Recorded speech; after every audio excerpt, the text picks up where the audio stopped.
Hello বন্ধুরা, শুভ সংক্রান্তির শুভেচ্ছা তোমাদের। দেখো আজকে আমাদের নিয়ম, যত রকম সবজি আছে সব সবজি মিলিয়ে একটি সবজি হবে। গাছের লতা পাতাও দেওয়া হয়। আমার মা বলে এটা একরকম ঔষধ, আজকের এই দিনে এটা খেতে হয়।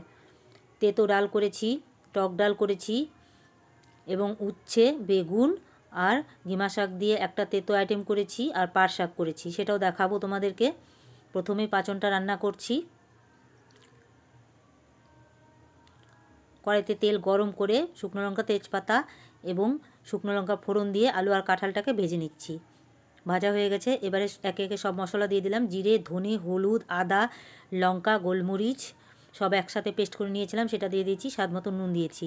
কষানো হয়ে গেছে, একে একে সব সবজি দিয়ে দেবো, দিয়ে ঢেকে দিয়ে রান্না করে নেবো। দেখো হয়ে গেল, এখন গরম গরম পরিবেশন করে দিল। কেমন লাগলো আজকের ভিডিওটা, আর কার কার এই নিয়ম আছে সেটাও জানাবে। ভালো লাগলে একটা লাইক, শেয়ার এবং সাবস্ক্রাইব করে দিও। আশেপাশে সব বাড়িতে দেবে। ফয়েল পেপারে প্যাক করা হয়ে গেছে। দেখো তেঁতো ডাল, টক ডাল, উচ্ছের যে আইটেমটা সেটা, বেগুন ভাজা, পাট শাক।